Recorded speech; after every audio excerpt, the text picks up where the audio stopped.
to see if my clicking works. This is Kids Code and Diversity at Minibar 10. My name is Rebecca Schatz, and with me are James Zuber, Marie Gottschalk, and Jean Weiss. Come on in.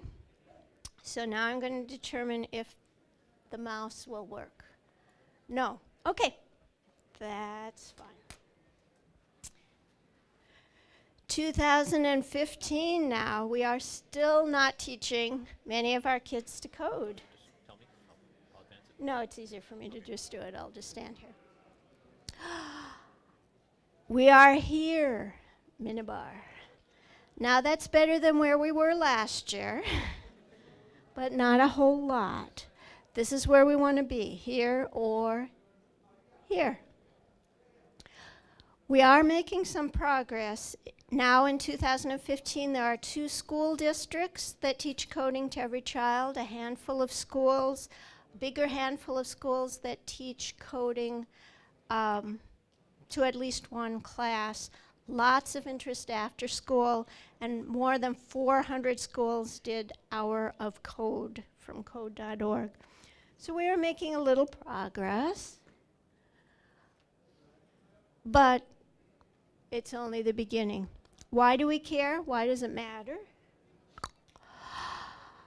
One is the demand. Huge number of IT jobs going unmet, not such a huge population of kids coming into IT. It makes all of you very, very valuable, which is wonderful, but it really hurts innovation and industry locally.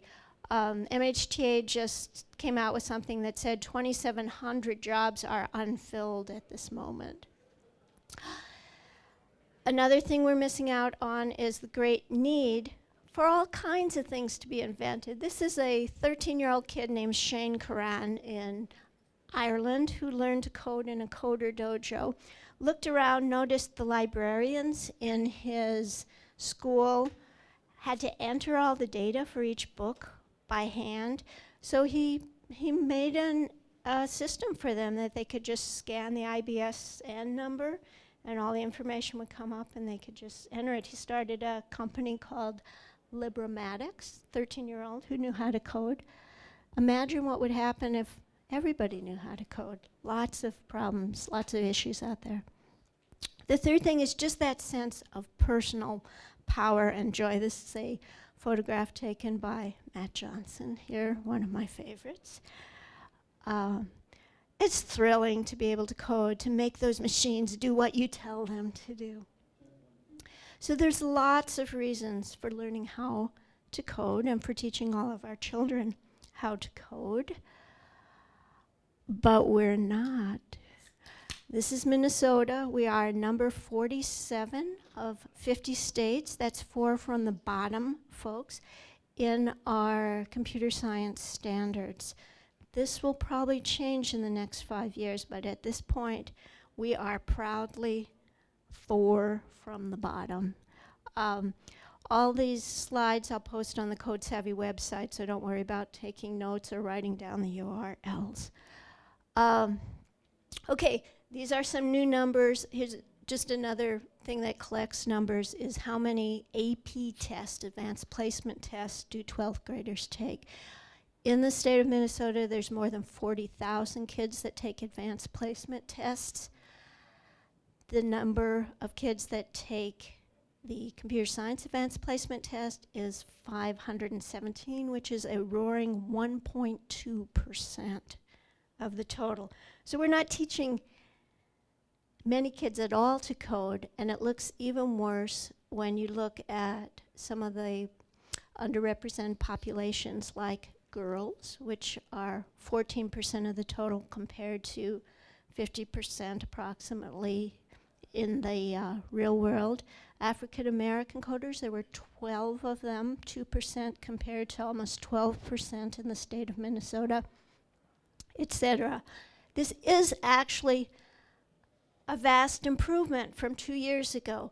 The number of kids taking the AP test doubled in 2 years. That's pretty significant, and I think that trend is going to continue specifically because the AP test is moving away from Java, which is not a popular language among kids, to a multi-platform system. The girls, however, have tripled. Okay, so they've gone from 9% to 14%. African Americans have quadrupled. Let's keep that trend going, too. But meanwhile, we're here. There's a fantastic thing about being so late and so slow in the game. It's the same fantastic thing as being at the beginning of any entrepreneurial venture. It's that you can get things right from the start. So here, since we're doing so badly in coding, we have this fantastic opportunity to get not just one, but two things right from the start. Gender. When I started coding long ago, it was more guys than girls, but not a whole lot. It was about 37% women in the field. By a couple of years back, it had plummeted to about what we see now. 10, 15%, depends on which number at which time, but you know, coding does not take heavy lifting or upper body strength. I mean, like, women can do this too. Race, we're doing so badly that I didn't even want to quote any stats. If you look at first graders in the Twin Cities, well over half of them are not white. Well over 3/4 of them are not white males. We just have to spread the fun around. So I have a challenge for Minnesota. Excuse me, this is going to be hokey. You have all heard of Lake Wobegon, where the women are. Okay, I want a Minnesota where the women are strong coders. The men are good at looking for talent and opportunity, and all our children, every one of our children, is above average at creating, not just using technology. It's as hokey as it's going to get. We'll move on fast from there. Oh, I wrote it down. Okay. Okay, and you can help. We need your help. So we're going to talk, about mentoring. And about a couple of different initiatives from Code Savvy. Code Savvy is a not-for-profit organization started on Grace Hopper's birthday a couple of years back. Our mission is to inspire a diverse new Code Savvy generation. You may have heard of CoderDojotC. Anybody here mentors at CoderDojo? I see a couple people I know. Yay, thank you. We have some initiatives for girls, specifically the Technovation Challenge, which Jean Weiss will talk about. We have a whole new series of initiatives for educators, because this is part of where the solution is going to come from, because each educator teaches 1,000 kids, and those kids look like all of our kids, not just like some of our kids. And last but certainly not least is the Code Clubs we've started in the Northside. And James and Marie are going to talk about that, but being shy persons, they asked me to go first through the what, where, when, how slide. And then they can answer all your questions, because they actually do this. I mean, Marie found 7 different sites in North Minneapolis where we're doing after-school code clubs. Woo! And when the first thing didn't work, she pivots. They don't like Scratch. Fine, we'll give them something more structured. We'll give them App Inventor. App Inventor isn't floating their boat. Okay, we'll do web languages. Web languages aren't working. Okay, we're going to do so it's has not been the easiest program to get going, and Marie has magnificently started all that, and James has made it happen week after week after week. So that's their names. You can get everybody at hello@codesavvy.org, and I'll make sure it gets to the right place. I didn't want to load up the slides with people's addresses. So who? Northside Code Club, upper elementary and middle school students in low opportunity neighborhoods. We did start in North Minneapolis. We are expanding to other areas as we get funding to do that. We're working in partnerships with schools, with libraries, with community centers, because they've got the kids. They've got the space, they have the computers. I don't know that I listed. Oh yeah, I did list. Okay, so here's the current sites for the Northside Code Club. The first 4 major sites are actual code clubs. The last one is doing the Technovation Challenge. And we're doing more and more stuff in the libraries, and that's working out very well. Officially, you know, school, you're supposed to be there every day, and libraries just once in a while. But a lot of kids in these communities go to the library every day because it's like their daycare. And why not learn something? We just got a nice thank you note from the North Regional Library that said, "Thanks so much for doing the scratch thing at the Northside Library last week. We want you to know that, you know, we saw some of the kids come back, which is pretty usual, and go to the computers, which is pretty usual, but then they were coding in Scratch. They weren't just like looking at videos, which is very unusual. Thank you very much." Different times. I know that if you're working a day job, it's hard to come after school sometime, which is one of the reasons that we love James. One of many reasons that we love James is he actually comes after school. But we're doing some stuff in the weekend, some stuff in the... So if you want to get involved in this, don't worry about the after school. We have a program for you. I went through all this. We're using a lot of different platforms depending on what the kids like. And different curriculums. I mean, the name Code Club came from something called Code Club World, which has fantastic step-by-step tutorials on how to do cool things, like make Flappy Bird and Scratch. It's great. But you know, these kids have been in school all day long. They're not ready to sit down and go step-by-step through a tutorial. What they want to do is have a snack, and then they want to make cars crash or things explode or whatever. So it's fantastic to have wonderful mentors so that it's like, what do you want to do with code? Okay, we'll help you do that. What do you want to do with code? Okay, we'll help you do that. So it makes it very personal, but a little less structured. There's another great set of curriculum from csfirst.com, which is a Google initiative. Again, I think they tried that at Lucy Laney, and it was just too structured. So what we wound up doing is custom bits from our fantastic mentors. It's like, okay, if you want to keep score in your game, you have to do variables. Let's do 5 minutes of variables, and then whoosh, you can go on and do that. Or, do you know how to make the bird flap its wings as it goes across the screen? Oh, okay, let's talk about that for 3 minutes, and then you can go ahead and do that. So it's like little bits followed by a lot of hands-on. Code.org, if you haven't heard of them, it's the Hour of Code. They have lots of quick and easy tutorials. I personally have a little problem with them because it's like, do this, do this, do this, do. I mean, the brain never has to get in gear, but you can do some wonderful things and say that you're coding. Sorry. Okay, there's Marie, and there's James, and now, take it away, Marie and James. Can I make you stand up? Do people have questions? I mean, it's like, I know James has some stuff to say about what it's like a day in the life of a mentor, and Marie has more that she knows than that she says, but if she will share anything with us, we're good. Oh. There you go. Sure, thanks, Rebecca. So I'm speaking more as a volunteer. So these women are driving the organization, and they're doing a great job. So I just decided this year that I would show up and, help out. I am plugged from what I do. I'm a consultant. I do iOS development, and I say, I'm going to go help teach kids to code because I think it's important. But I want to say 3 basic points. 1, you don't need to be an awesome coder to teach kids. These are kids just learning things. Scratch is a very easy thing to pick up. 7, 8-year-old kids are picking it up, going through tutorials, and it's going very well. And this solves a real problem in our communities where my nieces, my nephews, they know their Uncle James does software. He makes a good living.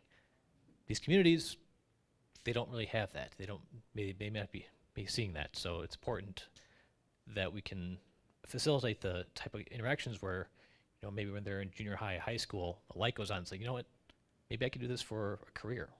So it's really rewarding. That's the second thing. It can be very rewarding to go into these communities and see these kids who maybe haven't been doing much development but they just rock it. Some of these like girls are getting up there and just doing great, cool things, getting excited about what they're developing, and that's a really cool thing to see. I know Yaya, and it is one of the girls, and and just really great coder, and I would really like to see her pursue it. She's really into it. She gets really excited. Rebecca had created a little thing in Scratch talking about history of coding. What's the Grace Hopper, and she got excited, like, wow, she invented code.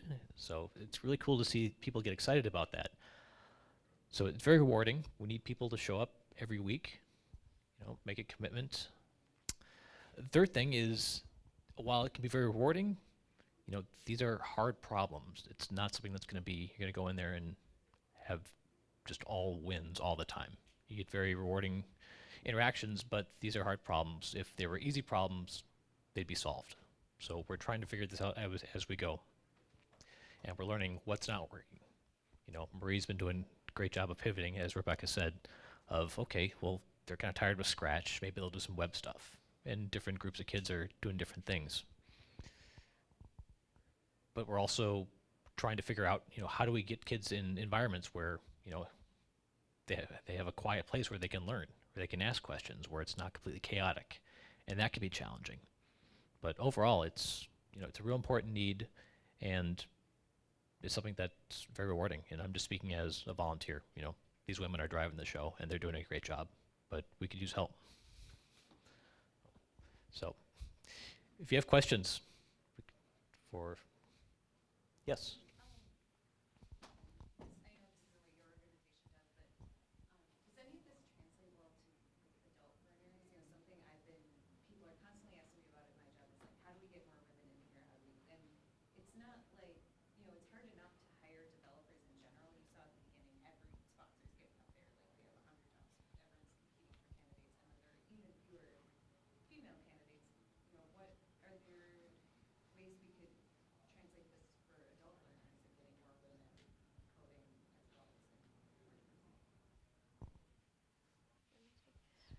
Can I answer? So like I'm doing Technovation, I'm a mentor, and at Minneapolis, actually, schools,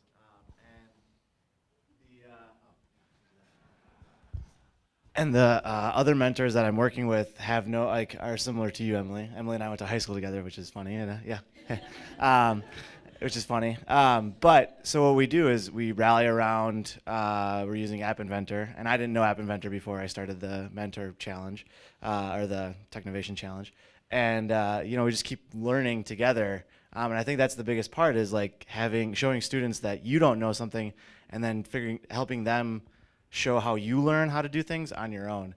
And then the mentors are also learning along the way. They're like, I think fusion tables are a challenge for everyone, which is like a database thing.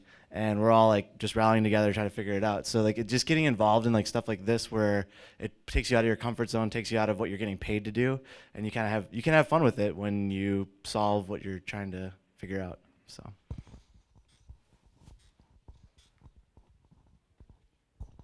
Thank you.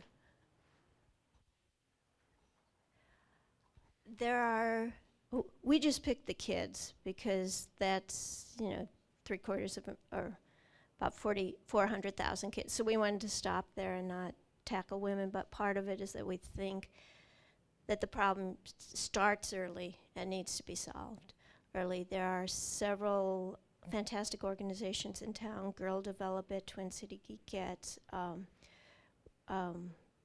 Girls in Tech, that are specifically focusing on women. I think a lot of it has to come from the corporations welcoming. That's the men are good at looking for talent part of my challenge. I've been involved with some of those organizations, but it's hard to, there's a lot of women who already code and they're busy and they're mothers and they're working and they have all this other stuff, and it's hard to find women who want to start, and that's just been a challenge. And you guys are solving the future, which is awesome, but I see the gap today and I don't really know how to help with that. Keep doing lots of things. If the day was longer and energy was higher, we'd tackle that one too, because it certainly needs it. I'm going to turn over to Marie to talk a little more about the Northside Code Club. Hi, I'm Marie.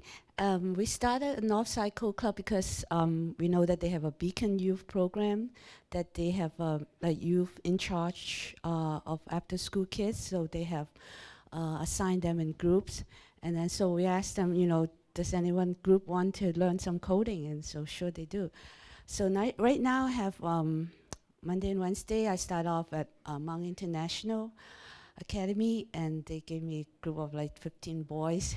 They come in, they start at 2, and they come in, okay, let's play games. So my main challenge is, okay, learn something first. And then, we have some free time, you can get started. I don't think, anybody, they are familiar with Scratch. It's like a coding, what is it, graphic program, the codes are all written, all you have to do is put the blocks together, and then you make things happen. And so, because they, the challenge is to get the attention. After whole day of school, they don't want to listen to you. So I go, just do one thing, learn one code one day, a day, and then put it on the projector, and then just go around and make sure everybody learn it and have done it. And so this is very labor intensive. So I have one person, you have more, more mentor teachers, that would surely help. And then move on to Nellie Stone Johnson, and that's sixth grade at Hmong International. And then moved on to Nellie Stone Johnson, they're mostly 6th to 8th graders. And that's group about 15 to above. Yeah, and happening mostly girls. And the challenge also to get their attention, because when they sit them in front of a computer, they all they want to do is Facebook, YouTube. So and then they put us in a huge room. So that makes a lot of difference, because they're very spread out. So, how do you run around? Okay, everybody do this. And you work the first few days, they're curious to learn. They learn Scratch, the beginnings, and it's so, Scratch is nice to learn, but there's no set tutorial. So it's very free form, so it's hard to get them to learn on their own or to create things on their own. So I move on to App Inventor, which is a more structured tutorial, and that got their attention. They learn 2-3 apps, and then when they went in there, this at Nelson John, they have a Beacon Youth leader, and so to kind of keep them organized, so whatever. And a lot of it depends on whether he has energy that day to get the kids organized. So my came down to, if I can get one kid learn something that day, that's a good day. The challenge, but right now I find that they do like to learn. There's some kids really like to learn, and what would get them? So I move on to General Assembly, which is a web design, and it's got tutorial, and they can sit there on their own, and they got the quiz. They can make up their own website, and then along the way they get tutorial, and then they have quiz chance to kind of reinforce what they learn, and they kind of like it because they all work at their own pace. And challenge is to keep them quiet, keep them at a separate spot, and a lot of it depends on the peer pressure too, because they are like groups of 3 or 4, and it's hard to be on your to just go out on your own and do things. So one time I was sitting, get this one girl's got to start working on something, and she wants to learn, so okay, let's do it. Then she have friends sitting on her side, go, why are you doing this? You don't want to be doing this. So I have to just sit there, and then she was very good about ignoring them, and then I just sit there and just go sit with her and do all this. But then she's not the only one, and I was the only one teacher there. And so sometimes run over and see, okay, you guys following, any question? And then run back there, she's already on Facebook, and okay, but then she's okay to come back. And so so you can see from this picture, they really need one-on-one attention, a mentor to teach them. And they do have they're very good teacher. I mean, very smart students. And I did get 5 of them to make, this project, 5 of them to make their own website. That, you finish the program and you can have your own website and you can access it. Let's host that program, General Assembly, they host it for you. And so they're very proud to be showing it around. And so I'm gonna say, wow, just need to have more people. But then this starts at 3:30. I know this is challenge, for people to work. And then we went to Oak Park, and which is younger kids. I think there's some picture up there, and they're very young kids, and they started learning. So that's the question I go. These are middle school. We start grade school, middle school. What's gonna happen? Once they got to high school, they really need more teacher. The school support them, tell them that it's important, and then. So that's, I'm really thinking about that now. So what do they do? Do you have data about that? About Whether kids keep coding and... Yeah, I don't think we, I don't know, because I think we're starting there. I don't think there are too many code clubs around. Well, besides Northside, I started one in my neighborhood where my kids go to elementary school, and I started them on Friday morning.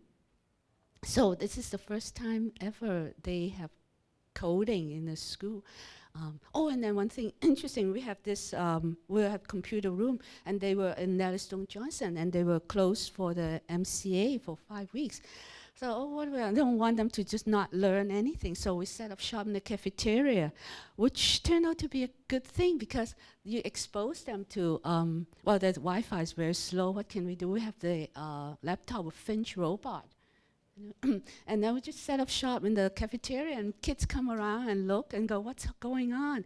And go, this is Scratch, this is Roll. And lots of them no idea what is coding. They actually ask, get them interested, and so kind of know, there's something, knowledge, language. So we met some, other kids that are not normally in the code club, and we try to tell them about CoderDojo and try to tell, hopefully they'll sign up, continue, the later session. I think it goes from semester to semester. And then the latest thing is we then set up sort of a shop at Sumner Library. Sumner open late. Like they open till 8. And some weekdays, and there are a lot of kids there. So we're one day we have 6. Start at 6. We just set up some laptops and have kids, tell them we're doing Scratch, and the kids come around and sit, some sit longer than the other. But the rewarding thing is they really wow, I got this thing to change color, and that's the rewarding thing. The little things that they have learned that they just didn't expect this to happen.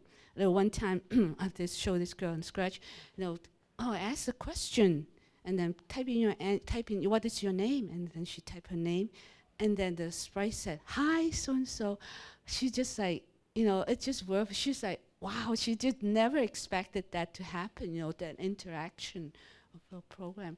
So, yeah, and we met a lot of smart kids, that I'm just thinking, where do they go? How do we keep nurture them?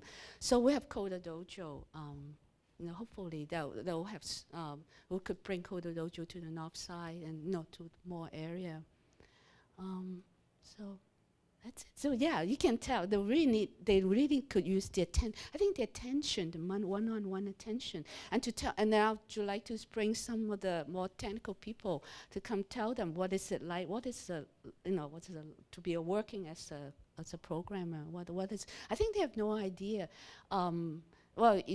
They just basic. The Beacon leaders always every day tell them, study hard, get good grades. I mean, that's part of the day-to-day struggle is to learn things. So let alone learn coding, right? So. Yeah. Thanks, Marie. I'm going to hold questions just to make sure that we have time to talk about Technovation, and then we'll open it back up. Brief word from our sponsors. We started the Northside Code Club with a grant from Proto Lab Foundation, and are continuing it in other neighborhoods thanks to Best Buy, our local host. So if anybody is interested in having a code club in their underserved community, hello@codesavvy.org. Get in touch with us. We're interested.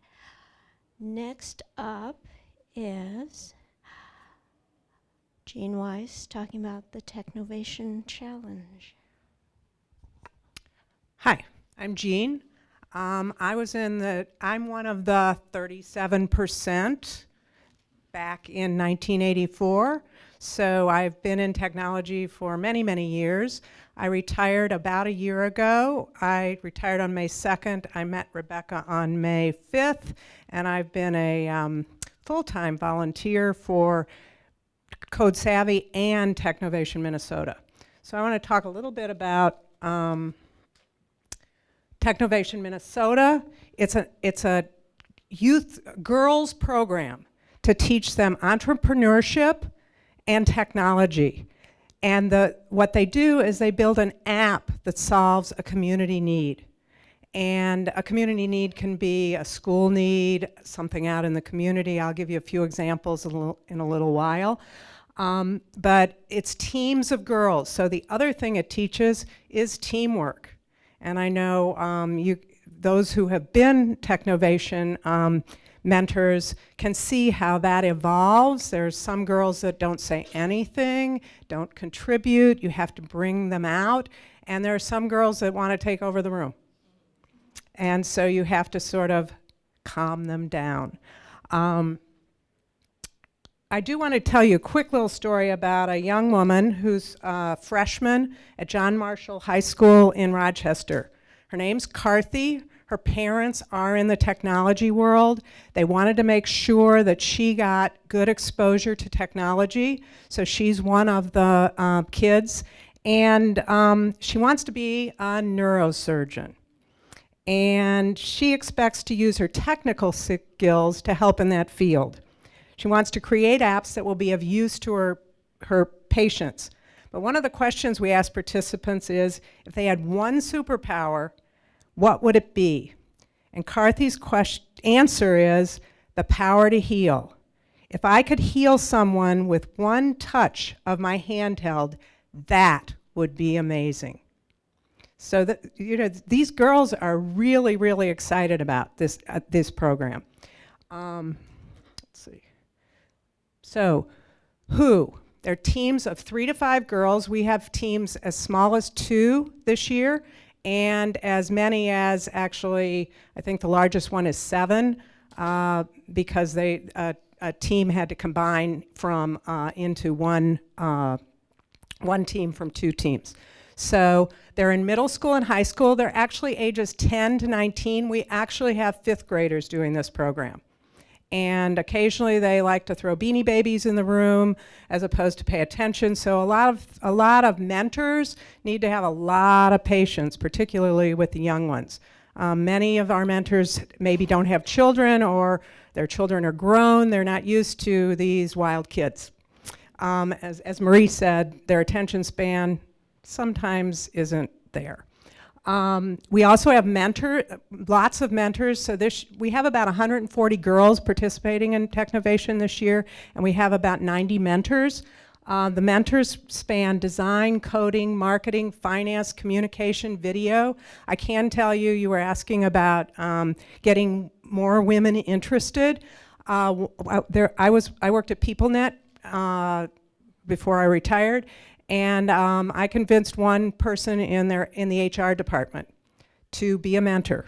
And she's mentoring the Minnetonka High School.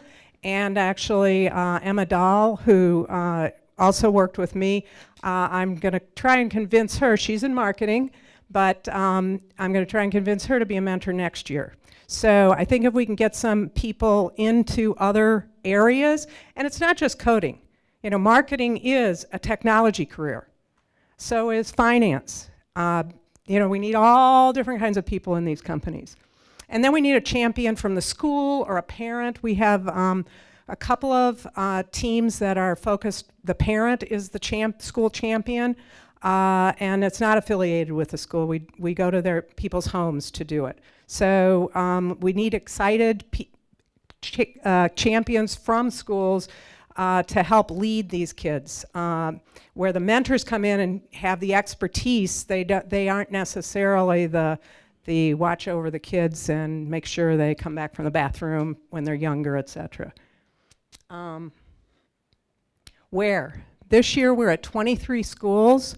We have 32 teams that are going to compete in the Technovation Challenge. We started with 40. We have some attrition. A lot of times the high school teams, those that are juniors and seniors, have a few other things they're interested in. But I think we're going to end up with 7 high school teams and over 20 middle school teams. We are penetrating in the city. We have 4 teams this year in Minneapolis, 9 in St. Paul, 14 in the suburbs, and we actually expanded this year into Rochester, so we have 5 teams there. We're looking to expand into outstate Minnesota and the eastern edge of the Dakotas and the western edge of Wisconsin. So that's what Technovation Minnesota covers. Now, I didn't mention Technovation, we use the program under Technovation Challenge. It's a global program. There's about 45 countries, probably this year 600 teams. You don't quite know because lots of teams sign up and maybe there will be some attrition. And the teams are all vying for a prize, 2 prizes, one for middle school and one for high school.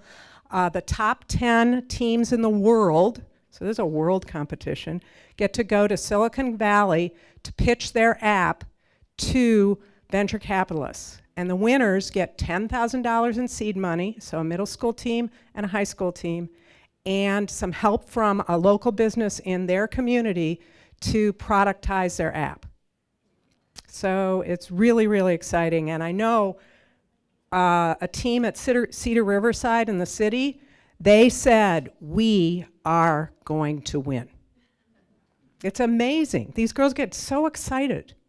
You know, and I don't know, they're not really going after the money. They want to solve something. They want to solve something in their community. What happens? They go through the whole process. They're building a little business. They go through the whole process. They brainstorm. They have to come up with an idea. They have to build a user interface. We do drawings of each of the screens.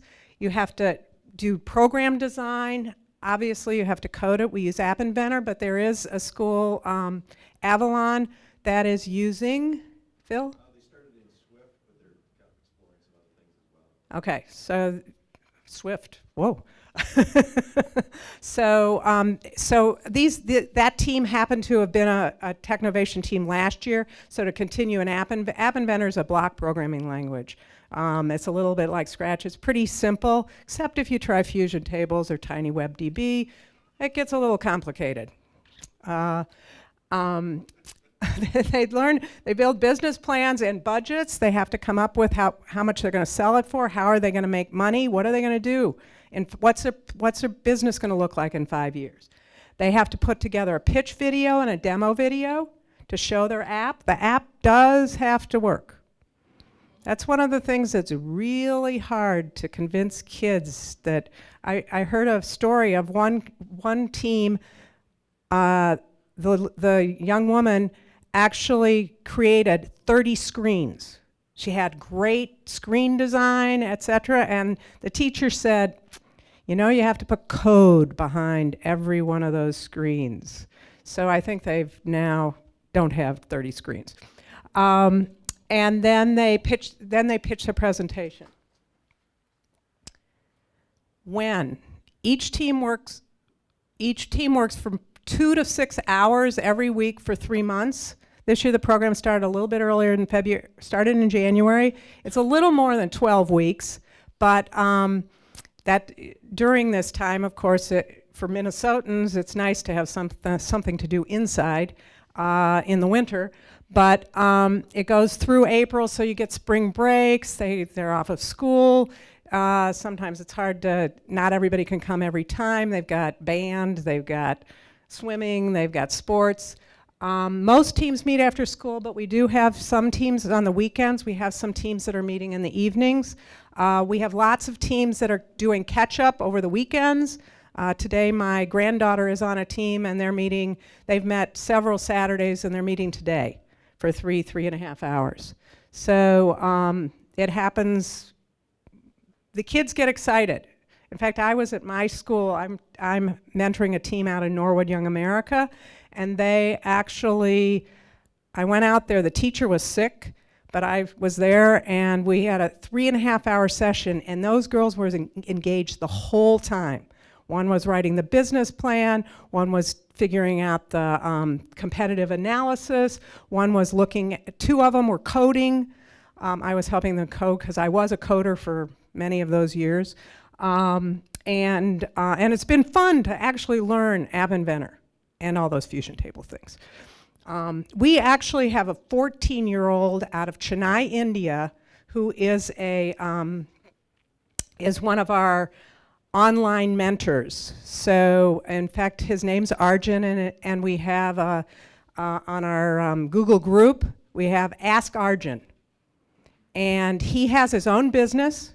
He's won many, many prizes for building App Inventor things. I did suggest that he not tell them exactly how to code things. So sometimes the answers I get, I don't get. And so it's really fun for lots of different people.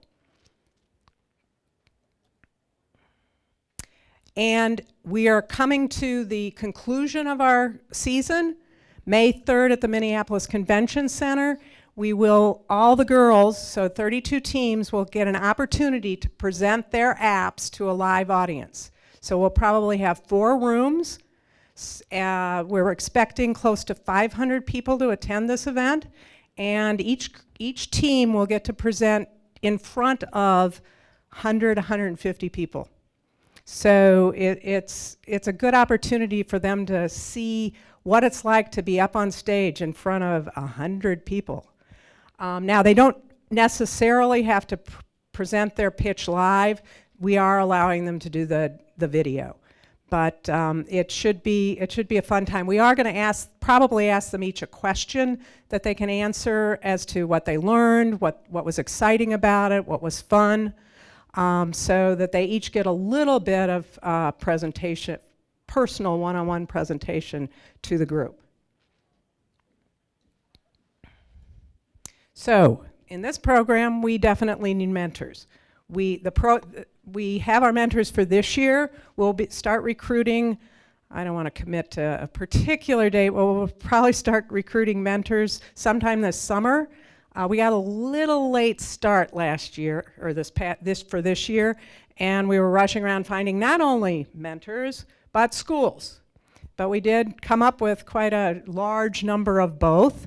And this next year, we'll want to do some more things in the fall. The program's really January to April, but we'll want to do some field trips to different places of business so these girls can see what it's like to be in business and to meet women who are CEOs and CTOs and CIOs at these companies and directors. So I'm hoping you all are really interested and would want to participate.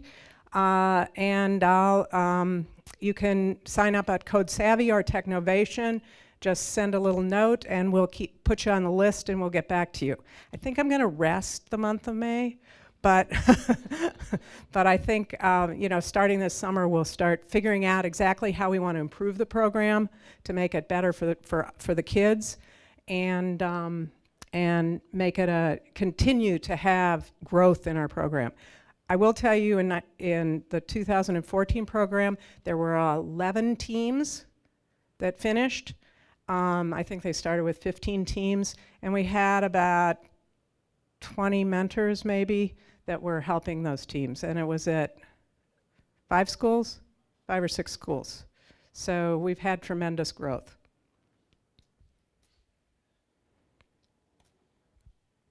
So we are inspiring young women to change the world one mobile app at a time. Now, I did say I'd tell you a little bit about a couple of the apps that were built this year. One's a study friend, so there's quite a few that have to do with school and study. One was Gardenary, where they are talking about gardens and chickens. I didn't quite get the connection, but but I'll learn when I see their presentation. Little Helper, again, this is to connect volunteers with nonprofits. So, and then there's a Lost and Found for dogs that'll eventually expand maybe to other animals. My team in Norwood Young America is building something called School at Home.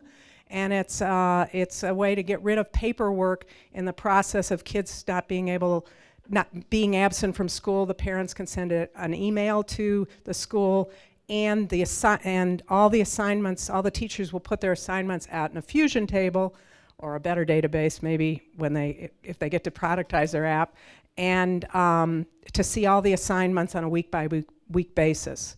And their parents can actually see those assignments. So to me, it's been thrilling. I was a coder a long time ago. It's taken a little while to get back in, and I think I'm going to take a SQL class because I think that's what I need to know to be able to really understand what I'm doing in building databases. So I think that's it. 2 quick slides, and then we'll open it up to questions. This was and is Kids Code and Diversity. Those are our 4 names. The website for Code Savvy is Code Savvy with 2 V's, 1A.org. You can reach any of us at hello@codesavvy.org. The reason we are doing this is to give kids the closest thing we've got to a superpower. The ability to make those machines do what you want them to do. Graphics from CoderDojo, the international one. Okay, so if coding is a superpower, the coders, the existing coders, that's many of you, are the closest thing we have to a superhero. Superheroes, we need you. Come mentor. Not just the coding superheroes, but the marketeers, the user interface designers, the organizers. Help us out. You can help. Now we're opening it up to questions, but I'm going to put it on that contact slide. Okay, I actually have a really strong voice. I think you're supposed to do it for the video. Oh, I forgot. So I am super jealous about all these things. I'm an elementary teacher, but everything starts from 3rd grade and up, or middle school and high school. So what can we do with our little ones? I have an amazing HTML coder in 1st grade that cannot access any CoderDojos because he's too young. Help. The quick answer is start your own CoderDojo. We are trying, there was one we started 2 years ago. Our birthday party is Monday, April 13th. But there are now 7 in the state of Minnesota and more starting all the time. Secondly, April 18th, a week from today, we're having a special Get With The Program educator workshop specifically for K-2. And everybody that signed up is not teachers, but media specialists. So come, get some real teachers in there. April 18th. We're doing a lot of things with educators. We have a leadership cohort of educators who will be learning a lot of code, visiting a lot of your businesses, and advising on how to do this in the future. Didn't want to talk about that today, but so just start a CoderDojo. It's fun. Kirsten will help you.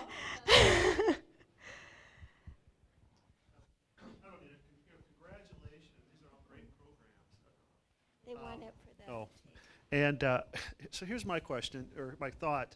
So I'm on the advisory board at this University of Minnesota School of Computer Science and Engineering, and every year we go through the analysis of who's applied to school, who's been accepted to school.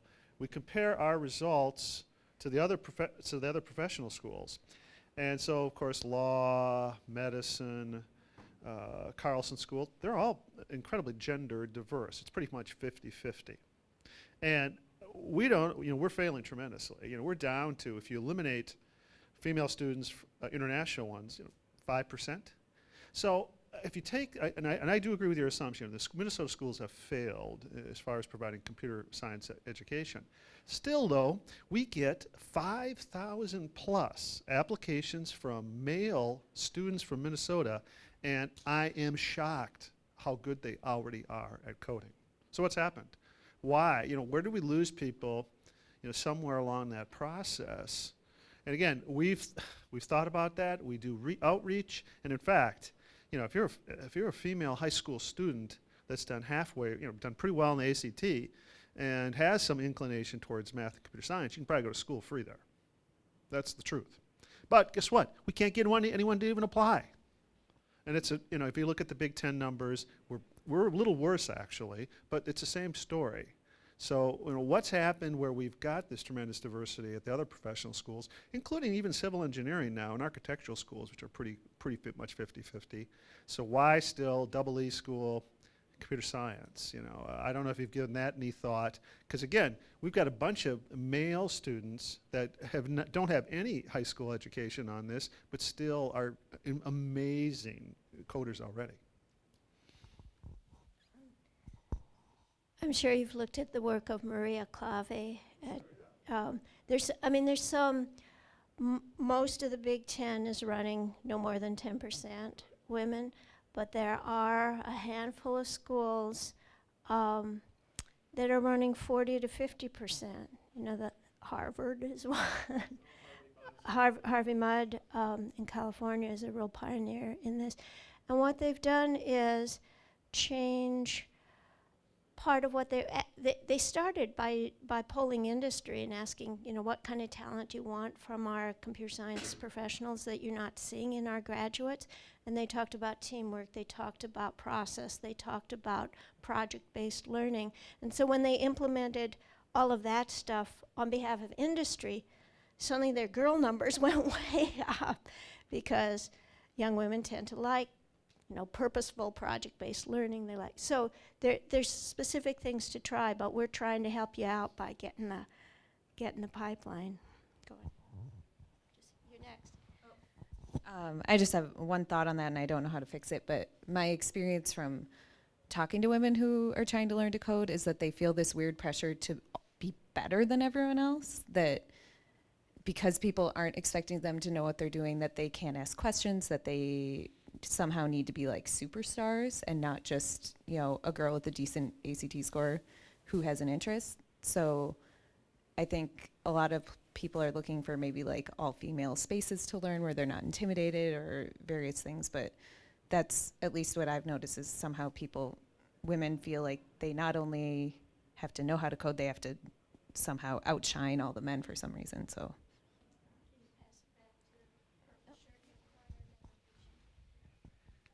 I teach computer science at McAllister and have an anecdotal observation that I'm not quite sure what to make of it, but it may be relevant. You teach in the engineering school, right, which people have to apply to the school. So at McAllister, of course, we get a lot of students who aren't quite sure what they're going to do. It's a liberal arts school. We get a lot of men who come in knowing that they want to code, and very few women. But the programs, I think our gender balance is a little better than 8%, maybe 15 or 20, is it 13? Is it 13? Yeah, it's not great. Yeah, thanks, Taylor. But I have noticed that we get excellent female coders who didn't think that that's what they were going to do, but given the chance to experiment with it and realize that they're perfectly capable of it, realize that it's fun and pursue it. And so maybe there's a way to open that door of getting one's feet wet in code without having to declare that this is what I'm doing now. That might open doors that having to apply to an engineering program up front closes. And there's the end. I don't have the answer. I don't know if it's a comment or question, but first of all, I want to thank you for doing what you're doing. One of the reasons I like you doing what you're doing is you're starting upstream in trying to affect the lives of people who 9 times out of 10 may not look at coding or computer science or engineering as an option. So when I look at the kids that you're going to go after, one of the things I think about is not only your centralized focus of bringing them to a place to get this type of mentoring, I also think about the communities they come from where they don't necessarily have the technology available to them, as well as the family and the support system that would make it conducive for them to be a part of something like this. To answer the gentleman who talked about the computer science piece, I have an electrical engineering degree. Yet, as I walk through this entire conference, there are probably a handful of people who look like me. So the question becomes, how do we make this feel, and I'm gonna talk about it at 3:15, not to say that's a plug or anything, but I'm gonna talk about it, that's why I'm here. How do we make this feel more open to not only women, but people that look like me, so that we can basically make it look like the people that the technology and the products are going to serve and who actually consume the technology. And I think part of it is these types of programs where we start very young and say, hey, instead of being a rapper, instead of being in entertainment, instead of doing some of the things that the media highly publicizes that says these are your options, or on the other side of it, instead of saying, hey, you can't go into technology law, you can't go into business, you can only do certain types of jobs because you're of a certain gender. I'll put that in there. We need to start showing them that this is a viable option. So media plays into that, the corporations play into that, the educational system plays into that. Where are you going to recruit some of these people? Are you going to the same sources you continue to go to for the last 20 years, 30 years? Or are you brave enough to start looking at other sources where you can get people that look like who you're targeting to come into the pipeline? I mean, it's a vast issue, and it's systematic and institutional, and we need to do something about it. So I appreciate what you're doing up here. I think it's awesome, and I plan to support you any way I could possibly can.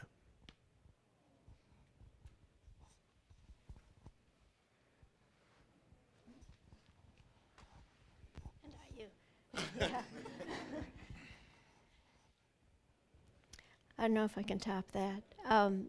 The community issue is a whole major one. When we found actually computer machines not to be such an issue. Now the libraries are full of them, the community centers are full of them, each rec center is full of them, thanks to Bill Roddy. But the kids are looking at Facebook and doing this, and you know, which is all fine, but we want them to know that they can code too. One of my favorite programs we haven't started working with yet, but will, is a program for African American men in North Minneapolis called FAB, which I believe stands for the Fantastic Academic Ballers. So they're doing basketball every week, but they tell them right out, no way you're going to be a pro. I mean, maybe you'll be a pro basketball player, but you know, even after you do that, what are you going to do? You should learn to code. You should learn to do science. You should learn to do technology. So it's not a do this instead of that. It's coding is going to be, and this is part of the girl answer too. They want to be neurosurgeons. They want to be lawyers. You know, you can't say, no, instead be a computer science professional. You say, well, why don't you learn some computer science? It's a great tool that anybody can learn. And when you do that, not only do you have your neurosurgeons and your other professions much more technologically capable, but you actually attract some coders too, because this stuff is really fun.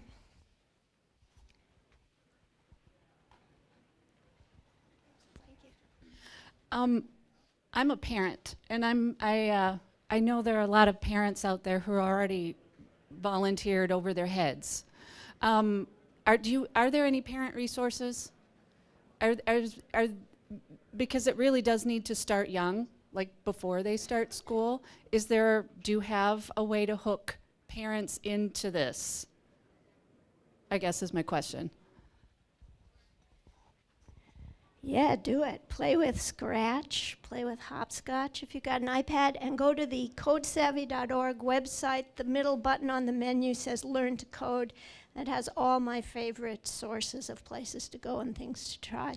We have not yet started parent and child programs, which a lot of people would like. There's a wonderful organization called Code and Cupcakes that's for women and their daughters, which we're looking at. But again, we need longer days, more energy, more mentors. I don't know what time it is because I don't have a watch. We're probably done, right? So feel free to come up and ask any of us afterwards.